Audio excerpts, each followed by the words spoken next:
Hello, I'm Tara Brabazon. I'm the Dean of Graduate Research at Flinders University, and welcome to Vlog 181, Questions and Answers. And I've got not only a woman I love more than life itself with me, but our Special Projects Officer at the Office of Graduate Research, the wonderful, the extraordinary Lisa Warren. People wanted Lisa back. When what you guys want, I deliver. And look, as part of our Digital Doctorate Day, as part of #DocFest, we thought we would record a live vlog. We've got a wonderful Zoom crew that are also watching this as well. Hi to everybody on Zoom, and particularly Maeve. Maeve, you are a legend. So you and I, we are together through life. So if you hear laughter on the way through, that's coming from our wonderful Zoom audience, who I will talk with later on. But we thought we would do this, Lise, because we got a series of questions from Facebook, from LinkedIn and Twitter, and you're going to ask them, and I'm going to try and answer them. But how I thought we'd handle this is like a taster menu. You know when you go to like a posh restaurant, they have a taster menu. We'll try this. If there are other, like there are new vlogs that might emerge from me answering one question. So if there's other areas you're interested in, let's use this as the taster menu from DocFest. So good morning, Lisa. Good morning, Tara. You're looking very glamorous, can I say? Thank you, right back at you. Oh, I love you in red. Right, so how are we going to do this? So let's do it. I think what we'll do is we'll just I'll ask the questions that have been asked of you over the various social media platforms, and you can answer them, and then if we've got any questions from our live audience, we can do that as well at the end. Fantastic. Let's try that. So Maeve, if you've got questions, we might have to sort of relay them to our vlog community, but let's have a go. Okay, let's do it. So question number 1 is from Gillian. What is the newness in a PhD? New data or information, original way or perspective? Right, so Gillian, that's a fascinating question, because the definition of a doctorate is an original contribution to knowledge, sometimes called a SOC, a significant original contribution to knowledge. And I would argue, to be honest with you, a SOC and an original contribution to knowledge, they're a bit different. But you are absolutely spot on, Gillian, in talking about the sites or the nodes or the trajectories of that originality. It can come from a new data set. So you conduct an oral history interview, you conduct an experiment. So that is new information. So that is the path to a doctorate, absolutely. And the most common one, can I say. But so many people forget about the theoretical interpretation. So you've got an already existing data set, and your interpretation creates the innovation and the originality. Very common, obviously, in philosophy, also in cultural studies.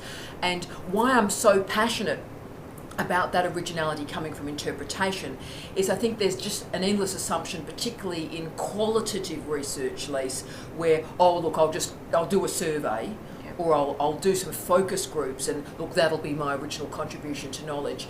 And look, maybe that's the case, but to be frank with you, isn't it wonderful if we have already existing data sets, which are so common in our online environment? We've got millions, billions of tweets, we've got all these Facebook posts, we have already existing information, lots and lots of it, and what we actually require is not new information, but new ways of thinking about it and shaping it. So I love all of us as scholars, people coming to the PhD program, yes, think about creating that new information, but just as valuable are new ways of thinking about already existing information.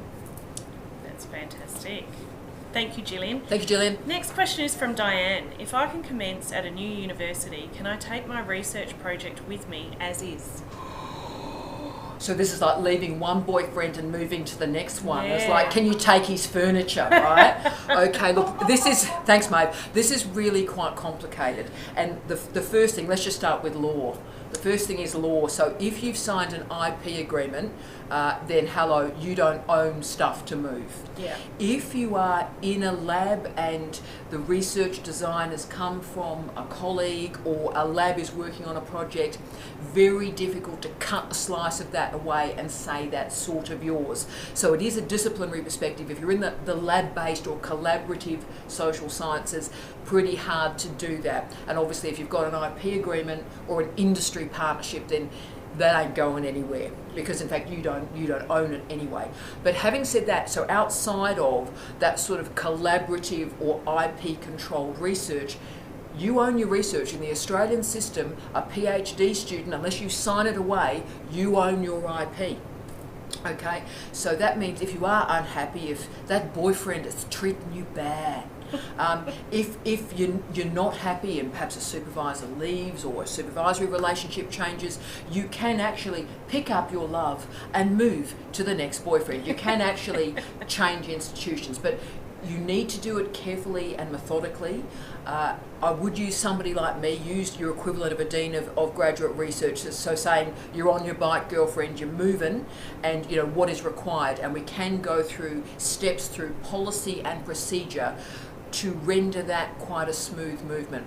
The only other variable I'll put in there too, Lise, is in a lot of the collaborative social sciences and sciences, there's a lot of stuff going on with authorship and publications. Yeah. So if you've actually co-authored with people, you can't simply change universities and forget about those co-authors. So that's where someone like me, and I've done a lot of that work, we can create a good, clean ending for you. So when you divorce, Lise, and obviously Lisa's never been married, she's single, but just hashtag just saying, but those of us who have been divorced, then you've got to have a clean ending. So it is good to go, look, I really don't like you, but like, let's not kill each other. Yeah. Let's actually end it with some dignity. And so the PhD is, I think, very similar. Let's stay friends. And that always works well, doesn't it? That always works so well. So just stay friends, but do carefully plan your way out of the organisation. And then look, you know, a lot of people move. 40% of students change their PhD supervisor on the way through, and a percentage of those that's involved in moving institutions as well. Well, that's funny that you should say that because that leads to our next question from Diane. Is it possible to have two supervisors for my PhD at different universities? Oh, Diane, you're working me hard. Look, anything's possible. Anything's possible, but then you've also got to do is what is useful for you. So people leave institutions, but why, you can see my face is a bit concerned when people leave an institution, for example, and continue supervising, they don't. Because they're paid by another organisation, life happens, they've got other teaching responsibilities. So that often doesn't end well. So when people are talking about having supervisors at two organisations, it can work. But why I'm cautious about that as Dean, Lise, is if someone works for Flinders University, then they have policies and procedures and performance management that can manage their behaviour. Mm-hmm. If someone works at another university, so if we've got a supervisor, like let's think of a wonderful university, so UCLA, for example, I have no control over that colleague at UCLA in terms of their behaviour and treatment of a student. Our supervisory charter applies to our supervisors, not supervisors elsewhere. Yeah. So I would try and recommend that you work in one particular institution, you have the supervisors from those institutions, and then everything is nice and clean and organised for you if things go right, but also if they go wrong. Great answer. Okay, now from Debbie, how to manage imposter syndrome? And I know Debbie. Hello, Deb. Deb, look, and firstly, you don't have it. I know you think you have it. You've never had it. I've known you for 20 years. You've never had it. Look, this imposter syndrome, before I arrived at Flinders, Lise, I'd never heard of this thing. Hadn't you? And then I arrive at Flinders and everyone's going imposter syndrome. So what is it about South Australia, mate? Yeah, I don't know. Maybe we've all got it here in South Australia. No, we don't. I'm only kidding. Mind you, was it? Adelaide was listed as like the 10th best city in the world in a survey this morning. But so there's something going on, I think, with Adelaide. I can't, as a West Australian, I can offer no comment. Can I say in West Australia we don't have imposter syndrome? We know we are magnificent people. But with imposter syndrome, that's about, I believe, giving away your power to other people. So imposter syndrome for me is about you're listening to other people and what they think about you. And maybe why I've never had it is I'm not too bothered about what anybody thinks about me at all, except Lisa, obviously. Lisa tells me to do stuff and I nod. But anybody except Lisa, I'm really not too bothered. And really I'm not, because I don't want to relinquish my sense of self to others. And I understand in academic life it can be brutal, brutalising, filled with jealousy, rage and anger, and that's just getting articles through publication. But it can be a really sort of nasty environment, I get that. But don't relinquish your power for others. So know what you're good at, know what you can improve on, have people around you that you trust and care for you, and listen to them. But I'm not going to listen to somebody that's not Lisa, clearly, but have trust. So it suggests to me if you've got imposter syndrome, you don't have a small group of people around you who you trust, who care for you and about you, and you're interested in what some random on Twitter has to say about you. When, who are those random people on Twitter? If you can't even use your own name, girlfriend, if you're like Big Bear 100, I'm not hugely interested in what you've got to say to me, mate. Cheers. I love it. Okay, from Michael. How to manage your supervisor if they want to write journal articles during the PhD. How do I manage the pressure to publish before a thesis is complete? Oh, now, Michael. Hi, Michael.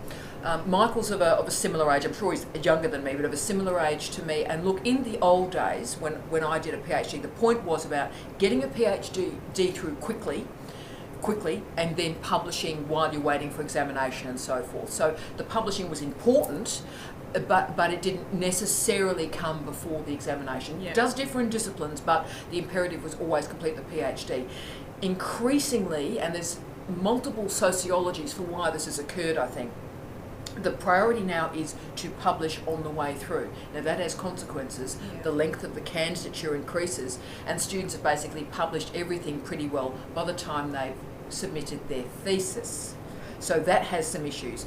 So you do have to manage your supervisor. Go into the PhD or the higher degree more generally with an expectation of what you want. You will need to publish if you want any sort of work. So I'm not anti-publication. I have 200 refereed articles. You have to publish. But getting the dance between the PhD completion and the publication is really, really, really important. And don't think getting everything out quickly is actually of benefit to you. That's the other thing, Les, is actually a high quality publication that you've had some time to think about might be more important to you. So particularly in the harder sciences, there's this thing, I've got this data set, it's innovative, I'm just going to slam that through into a journal, right? And actually getting the data set, having a ponder, let it marinate a bit, and get some advice and commentary, and get some further data sets so you can put that in context, that improves the article. So firstly, I think, Michael, do manage up what do you want out of this PhD. You have to be clear, and then you have to express that to your supervisor, and whatever they may want, that's fine, listen to them, but you've got to get that balance right, because it is a competitive environment, and if you take a long time to do that PhD, you won't get a job anyway. So good, fast PhD important. Yes, publications, but make sure they're good quality and the best that you can get out and suit your purposes, to be frank, not the purposes of your supervisor. I know supervisors hate me saying that, but at the end of the day, you're doing a PhD for your CV, not your supervisor's CV. That's a great answer. Thank you, my darling. Okay, Sarah Louise. Yes. If you could describe your own PhD and your own PhD experience in 3 words, what would they be? That's a tricky one. We've got 3 words. Yes, and everyone's laughing the idea that I can come up with 3 words. So I'll come up with 3 words and then I'll extemporise. Yes, okay. Okay, three words about my PhD. So I'll just do the 3 words, right? Disappointing, angry, relieved. Wow. So I hated a lot of my PhD. It was a dreadful experience. And I was disappointed because I wanted it to be better than it was. I had no supervision, random guy, just an absolute nightmare. So I was disappointed because I wanted it to be something. I was angry because we had an older white man in a position of power who behaved badly. Yeah, well, just actually neglected. Yeah. So I'm angry about that because that's not good enough, that's not right. And the relief is an interesting one, I think, because I had to do my PhD incredibly quickly because I was, if you remember, I went to Wellington with sort of my PhD in boxes and bits of paper, and I had to finish to get the next job. So I did finish, about, I think we end up 18 months effective full-time in my PhD to get the next job. And I remember, Lise, I just had that image in my head when you asked that question. I was in Rockhampton, the beef capital of Australia, in my new job when I got the letters saying I actually got 3 Great ones. place to be for a vegan. look, it is. Look, it is, and it's a very complicated place. But you know, this great sculpture in Rockhampton. Did you know this? There's these sort of bulls at every entrance and exit. Like, I think they're ceramic or plastic or something. Okay, yeah. And the young lads like to nick a bit of the bull. After some bourbon and cokes on Friday afternoon, so endlessly I wish I was joking. The council has Friday to replace night, downtown those elements of Viva Rock Vegas. Anyway, so I remember being in Viva Rock Vegas, and it was a Friday afternoon. I just worked a long day, and I'd opened the mail up, and I could see myself as a young woman, and I got the 3 reports. There were 3 1s, 3 A's, and I wasn't happy. I wasn't excited. I wasn't like, this is the start of the rest of my life. I was just simply relieved. Wow. So that shows, I think, the scale of the work involved. So they're the 3 words, but aren't they sad words? Yeah. But in some ways, maybe that's very powerful too. Maybe that's how I've ended up here, because I want it to be other for you guys. I want it to be different. So you do have, I know bad stuff happens and all the rest of it, but you do want some excitement and some peak experiences. Yes. Yeah. Which you deliver in the office in spades. Thank you. Now, Wesley, can you change your PhD midstream? He's got an answer from himself. Yes, as long as you can find the supervisors in time. Well, Wesley, you don't need me. You don't need me. Look, this is, firstly, that's an interesting answer, because I think that's pretty tough, because the clock is ticking on a PhD. Yeah. But can you change? So, it was topics or supervisors? Can you change your PhD? Wow. Look, you can. It's much better if you do the heavy intellectual thinking before you go into the program. Yeah. So, what are you going to do? And if you're part of a lab, can you live with the project that perhaps has been organised for you? And do that thinking at the start. So really spend the 2 months before you do a PhD working out who you are, why you're doing it, and what you're doing it. Do that work. And what should then happen through the PhD is the topic tightens. So this is my vibe, this is what I'm interested in. I'm interested in Lady Gaga, right? And then you go, that's fine. And then it tightens. That engagement with Lady Gaga, it involves you sharpening the argument. So instead of just looking at Lady Gaga, you're looking at her renderings of femininity and feminism, say. So that's always better. Start with a parameter and tighten it rather than change midstream, because the clock is ticking. You'll be judged on that topic by examiners who will be expecting that you work the whole time on that topic. So reading will be truncated, your research, your experimentation will be truncated, your writing and drafting will be truncated. So there's a lot of problems going on. Yes, you can change midstream, but I really wouldn't recommend it. I would start and I would finish and then do that next project as a postdoc or something after the PhD. So do the heavy lifting first. Before you go into the program, make sure you're pretty good to go, and then party on. Yeah. Fabulous. Okay, we've got a big one from Catherine. It's a very long question, oh my so goodness. Bear with me. Yes. How best to connect with post-PhD potential employers, with the view to engage potential employers about the ways in which our PhD research can support workplaces? Yeah. Wherein the workplaces can engage with our research findings and consider implementing the recommendations.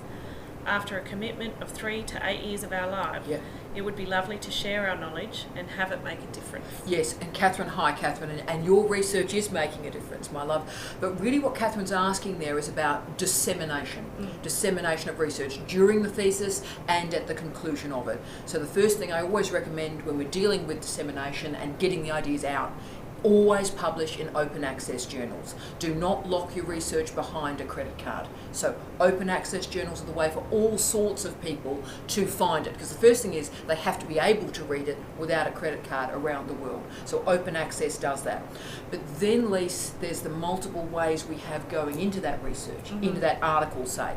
And I would be using video, using podcast, using sound, using Twitter, using social media more widely in a portfolio of strategies to connect with different audiences. So use social media effectively. Use, for example, a video abstract is a great example of that. So do 2 minutes to camera, link it to your open access journal, and then all sorts of professional communities, particularly in health and education, can find your research through that video 2 minutes, right? That's very, very important. But also do publish in different ways. So you're writing this refereed scholarship, then write for professional organisations, write for newsletters. So for example, Catherine is looking at rurality and rural education in particular. So be involved in local councils. Find a way to make that research connect with your local councils, your local governments, and do it sonically or through video. Use platform management for me and find the interface that accesses these audiences that you want to reach. There's a lot of great sociology of the media available out there, so work out who is the audience, who do you want to read and engage with your research, and then work through the platform that they use to engage with for their research. And that's the way you make form and content, media and audience really align. Terrific. Dean, from Dean, given the move of some universities to teaching only positions where a supervision role is not required, how do you think this will impact the overall PhD space? Oh, look, it's a tragedy. It is, and I'm now 50. You're not. You're young, but I'm 50, and what I've seen in the movement in universities through my life, and I enrolled at university when I was 17, so it is my life, and the changes I've seen have been absolutely astronomical, and in many ways tragic. And this is just, I suppose, my personal and political and professional view, is that what makes a university academic different from a colleague in FE, in further education, is that we both teach and research. Now, what's happening in universities now is what exists in further education, so the TAFE sector in Australia, if you will, is starting to permeate our universities. So I would call this a dumbing down, but that's just me. So it is saying, right, well, certain academics in our higher education system, in our universities, will be teaching only. Now, I would argue part of what we're teaching is our research. Our students are getting our best expertise because we research and write in the area that we're teaching. That's gone, Lise. That was sort of gone 10 years ago. So I'm an old nostalgic dinosaur fool. But the challenge in doctoral education is, Dean, when you've got this series of post-Fortis contracts in the post-Fortis university, is that you haven't got that long-term development of a cohort. And I'll explain what that means. I was, in one of my early jobs, I was at Murdoch University for 10 years. And that meant I taught first year students, and I had about 18 or 20 of my first year students that did a PhD with me, because I was there for 10 years. So I could actually work with the best and brightest, and I could educate them through the program. Now, if we're only doing 1, 2, 3 year, 5 year contracts, which is what's happening now, that's our reality, then in terms of doctoral education, we're stopping those trajectories of development. They're gone. And we have to have our staff on a 3-year contract so that when a student starts, the student can finish with them. Now, if we've got staff on 1-year contracts or 6 months contracts or on a sessional contract, they can't supervise. So as you can see, it has an incredible impact on doctoral education in our universities. So, and I think it's a great question that was asked from Dean, because we talk a lot about, this is the nature of the sort of agile, resilient university, and I get all those arguments and I write on those arguments. So I get what's going on, I understand the justification of it. The challenge for us in the doctoral space, Lise, is we haven't got the 500 people, 600 people, 1,000 people that can supervise.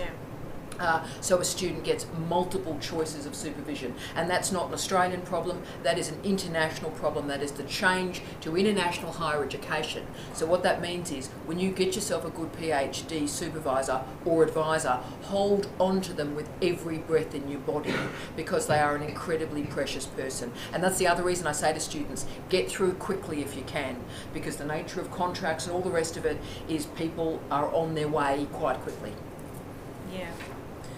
Quite depressing, really, isn't it? Oh, it's a bit, it's a shame. Yes. Martina writes, can I please ask what your thoughts are on the length of time it takes to complete the PhD? I'm studying my PhD and I'm thinking 5 years part-time. Yeah, and look, and so it was lovely, Martina. Hi, Martina. Look, it varies around the world. The nature of doctoral education, say in the North American model, involves coursework, mandatory examinations, so it's a much longer story, the PhD, right? In the Australian, New Zealand and British system, it is a 3-year program, and that's 3 years full-time. But again, each country has picked a different bit of the North American or the British system. Mm-hmm. So we've got, like in Malaysia, Singapore, for example, they pick and mix from the different systems. So look, in Australia, we aim for a 3-year PhD full-time, which is 6 years part-time. But the challenge is the longer you're enrolled, the less likely you are to finish, which is one of the reasons that we try and push our part-timers along. I try and meet my part-timers, as you know, on a weekly basis, the same as my full-timers, because if you start to drift away from the thesis, I mean, 6 years is a long time. It's a long time to be married. Yeah. It lasts longer than most relationships. Single. So 6 years, but so 6 years is incredible to keep connected with the same project. And imagine if you are married to somebody, enrolled for 6 years, and your sort of life's and on life hold. Happens. Yeah, exactly. So I really would be, getting a bit of movement at the station. So yes, absolutely, 6 years is sort of the maximal figure. But if you can crunch it through in 5, you're winning, because that's all you could ask of a family member too. It's like, for 5 years, I'm going to ruin your life. Now, will you stay with me, brother, sister, friend? Will you stay? And they go, 5 years, eh? It's like an intellectual affair. Well, it sort of is. And I mean, it lasts longer than most Australian governments by a wide margin, doesn't it? It's like, how many prime ministers have we had in the last 10 years? Unbelievable. 6 years, you could have a good 7 prime ministers. Good 7 prime ministers in Australia. So, unbelievable. So do have a good, clean, again, do that homework on the way in if you can. Get a sense of what the nice, tight project is for you, and then find a good supervisor, and then do it, my love. Do it as fast as you can, because the longer you go, the less likely you are to finish. Terrific. Selene, I hope I'm pronouncing that correctly. What a pretty name. It is Selene. Selene. Lovely name. It's like a perfume. It is a bit.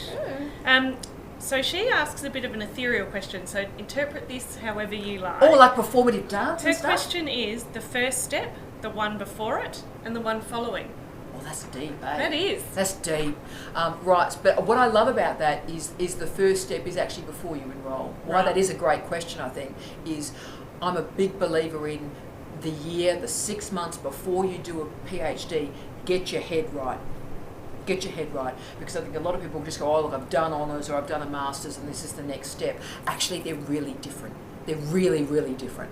So it is important that I'm not saying don't go straight on. I certainly went all the way through at speed, but spend some time going for walks, talking with people, doing wide reading, so you know what you're getting into and you know what you want to get out of it. Because I think a stack of people going to a PhD going, oh, I like reading.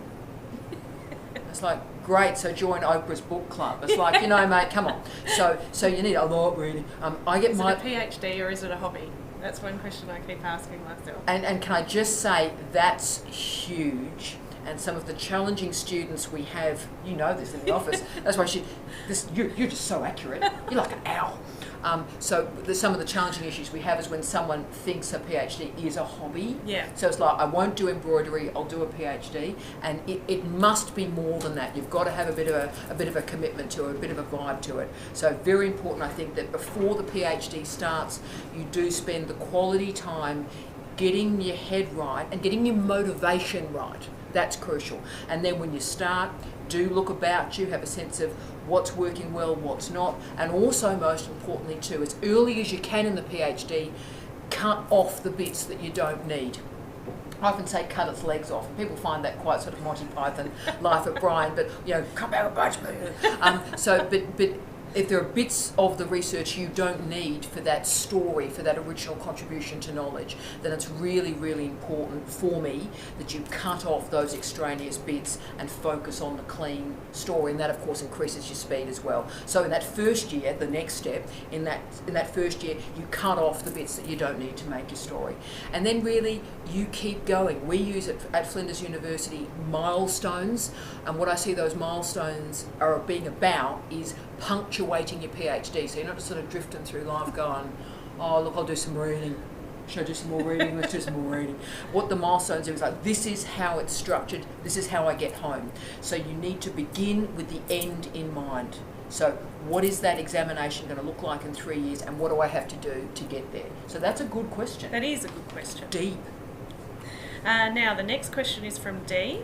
What advice do you have for a PhD student who wishes to integrate their literature review through their whole thesis? Yeah, now I didn't know this was a big deal, because the integrated literature review is pretty well what we always do in my sort of disciplines. But these days, because basically the sciences are colonising the entirety of all ways of thinking and knowing in a university, there is an assumption, oh, right, we do a literature review or a systematic review if you're in the health sciences, and methods, and this is the way it looks, outcomes and discussion, and there was actually like a template for a PhD.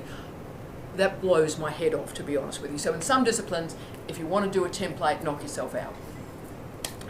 But a PhD, its only definition actually is an original contribution to knowledge. So I'm a big fan of the Bauhaus, form follows function. Mm-hmm. So what are you trying to do in your PhD, and therefore configure a form that allows you to get there. Now, like, obviously, you know, there are chapters and there are things that have to be there. It's not like expressive dance. Like, I'm going to do a competitive eating competition to confirm my original contribution to knowledge. Competitive eating won't get you there. It's a shame, really. It's a shame. It's something you and I could really buy into. All the primary food groups, cheesecake and champagne. We don't need much else. But you know, there are certain things we do require in a PhD, so there has to be a discussion of methods. You've got to have a sense of the literature, because what's your original contribution to knowledge if you don't know what's already there, right? So it's like you need to know where knowledge is at to do an original contribution, right? But having said that, does all of that have to be in a single chapter? Well, like, no, because in some disciplines, some areas, some subjects, particularly post-disciplinary stuff, there are multiple literatures, and they're better nested in a discussion of key points. So I'll give a great example, and this is actually referring to Catherine's. Catherine is looking at principals in rural schools, right? So she could have a literature review, a singular chapter that does rurality, education in Australia, regional education in Australia, and being a principal. You know, leadership in education. Like, well, that's your thesis, right? There's 100,000 words there. So what Catherine is doing is she is cutting up her literature review. So there's a thing on leadership. So the chapter on leadership. There's a chapter on rurality. There's a chapter on the changes to regional education in Australia, right? So therefore, the literature is embedded or integrated into those chapters, and the originality then comes from each of them. So the integrated literature review allows you to make an argument through each of the chapters, rather than go, I've done my reading, here's the literature review, now let's just talk about me. Okay, so it is very important, and you need to say, by the way, the nature of the argument these days, in your introduction state, I'm using an integrated literature review, and this is why. In the old days, 10, 20 years ago, you didn't, because everyone knew what it was. These days, it's so innovative to integrate your literature in your argument that you actually have to, like, tell people that's what you're doing. But look, it's a great system, particularly in the humanities and the theoretical social sciences. It's the no-brainer. The only one other thing I'll put in too on this, there's also a fantastic iterative literature review that I suggested for one of our great students in engineering. So what happened was he did a literature review chapter, and incredibly innovative, published an article on it, early article, and it was cited 33 times pretty well immediately. Then, of course, life happened to him, and he put the thesis on the back burner. Yeah. And by the time he'd come back to it, his original contribution to knowledge was over, because everyone read his paper and went, cool, let's apply that. So he then came, so a wonderful engineer came into my office and said, you know, am I stuffed? He used a stronger language, as engineers tend to do, but stuffed will do at this point. And he said, am I? And I said, well, why don't you try an iterative literature review? So there's your literature review, then present this article, then present all the people that cited that article and how they used it, and then your theoretical argument about where it could go next. And he'd been enrolled for 8 years. I gave him that strategy, and he submitted his thesis 3 months later, and it got straight through. So you wouldn't think in engineering, but the iterative literature review. Here's one literature review, this happened, then here's the new literature, where do we go next? That works even in engineering. Fantastic. Okay, our lucky last question. Woo! From Ahmed. Ahmed says, I have a question. How can I build my own research design? Actually, I used to hear from supervisors that I have to look at these thesis designs in the library by previous students. Thanks in advance for your answer. Thank you, cool. Look, research design is a complicated beast, and it's become one of those sort of open concepts like industry partnerships. No one really knows what it means anymore, like research design, and everyone nods. Yeah. Yeah, so what's your research design? And look, research design is actually really, really straightforward. You don't start with a research design, you start with a research question or a problem. So what are you trying to do here? So you need to create a parameter for your problem. What issue are you trying to solve? What issue are you trying to address? So you start with the problem or the question. Then you think, right, well, what methods am I going to need to find the data set to answer that research question? So you then go into methods. So, how? How am I going to do this? Here's this topic, the what. How am I going to do it? And start there. And then you move into epistemology, the knowledge systems, or ontology. So the relationship with your bit of knowledge with the rest of the world around that knowledge system, right? But when people are talking about research design, in effect they mean creating a problem or a series of research questions and then the methodology that comes from it. So at its most basic, that's what it is. So research design is really a simplification of the stages you need to go through. So the question was very much, how can I build my own research design? We'll come up with a problem or a research question and then create a method from it. Okay? And supervisors say, look at other thesis designs. Well, yeah, but you're not doing it to look at the design. Read as many theses as you can so you can work out what the genre of a PhD is. As I always say to people, I'm enrolled in a PhD. Have you actually ever read a PhD? No. That's like trying to write a pop song without ever having heard a pop song. Like, I need to write a bridge. Do you know what a bridge is? Nah. So do read many, many theses, multiple disciplines. You'll learn from every single thesis that you read and have a good sense of what the oeuvre is, what the genre is, and that will help you not only for research design, but it'll also help you working out how is a thesis structured, how is it organised. All right, so that's our last written question. Do you want to throw it open to our Zoom listeners? So a big hi to Maeve. I've got two screens here. That's why I'm sort of looking a bit I'm doing that weird thing that you see on telly where people go, yeah. Just look at the camera. Just look. Look at the middle distance. You see the bold and the beautiful look. Yeah. Richard's just left me. How has he left me, Liz? Right, Maeve, darling, we might have to repeat the question, but have you got any questions for us, darling one? My main question would be about the exegesis and artefact. Great. With Flinders and looking at digital and... Right, so that's exciting. Do you want to repeat that for our people? Yes. So Maeve just asked the question. She's interested in the exegesis and the artefact and how you might be able to do that long distance, Maeve, do you think, like digitally? Superb. Without having to attend Flinders. Right, this is superb. And would you believe, post our wonderful gig yesterday, we were looking at prospective students, I received 5 emails about doing an artefact exegesis thesis this morning. So Maeve, the first thing is, you're on a groove thing, girlfriend, so keep going with that, right? So this is a growing area. This is a mode of thesis that's existed, actually has Australian ancestry from the University of Wollongong in particular. So, and that about 1980, 86, 87, 88 is when they emerged. So the artefact exegesis is relatively mature. It is still a minoritarian element of the doctorate. Let me explain what it is for those of you that don't know.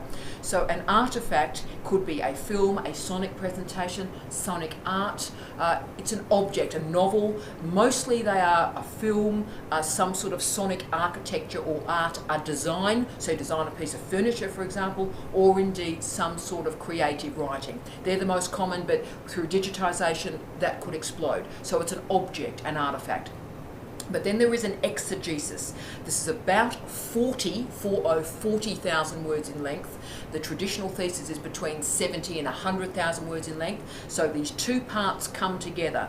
Now the mistake made that people make is that the exegesis is not the how. So how I wrote the book, how I did this sonic artifact, right? How I built this chair. It's not the how, it's the why. Because you still need to have that original contribution to knowledge. You're just doing it through two platforms, through two parts. So what you're doing is, right, here is this chair that I'm building. Now, so that's great. So there's a chair, cool. But why is it not just a chair? Right? So the exegesis explains why it's a special chair and why it's furthering design. So to give you a great example, it could be, for example, furniture design can be very unsustainable, can use a lot of water, use a lot of high quality timber, have a lot of waste. So this design of a chair could be, how do we render furniture design sustainable? How do we use less wood, perhaps through technology, perhaps through 3D printing? So the why of the artifact exists in the exegesis, and that's how you prove the original contribution to knowledge. So artifact exegesis, this has always existed. Very small numbers though, probably in any year. How many would we have enrolled in this mode at Flinders? Probably out of our 1,000 students we might have 10. But this is certainly an area that is booming. It can enable a whole series of different careers too. So if you are interested in creative writing or journalism, then obviously you've got 2 bits that you can publish too. So it's a very efficient, productive way for people to kick on their career, particularly in the creative industries, I would argue. But can I say, I'm supervising an artifact exegesis thesis in speech pathology. So I think allied health is also going to be a very big area where this occurs. So, Maeve, does that answer your question? Yes, I loved your blog on that, and it was, when you threw the pebble into the pond. Yeah, look, and that was in the beautiful Lake District too, so it's a very special vlog to me in so many ways. It's one of my favourite bits of planet Earth. But yeah, I mean, the best way I explain it, Maeve, is always, if you can do a research project through traditional means, just write a traditional thesis, then knock yourself out, girlfriend, go do that. But some areas can get you to the shore, and the literature just can't get you to where you need to be for that original contribution to knowledge. So the metaphor I always use is, so therefore you take a rock and you throw it into a pond, and that's what an artifact does. It moves knowledge forward through the creative process, and then through the exegesis you start at the shore and you gently try and move to where that pebble went into the water, and that's what the artifact exegesis does. So Maeve, you rock. How are we going, Dal? Are you happy with the universe? Well, I think I am. Are you happy with the universe? I'm so happy with the universe. We've done incredibly well. So look, if there are any other issues that you think I answered incorrectly, or you are troubled by, then please email me and we'll go again on this. But that's a taster menu. Yeah. That was excellent. So this woman runs my life, runs the Office of Graduate Research, cannot manage life without Lisa. She is single, have I mentioned that? And so Lisa is just red as my cardigan. You are just glamorous and gorgeous. But Lisa Warren is an absolute legend, runs our special projects, has run DocFest, so it's sort of lovely that we've got a testament of DocFest, of you and I together through this vlog. So we wish you love, light and peace. Lisa and Tara, out.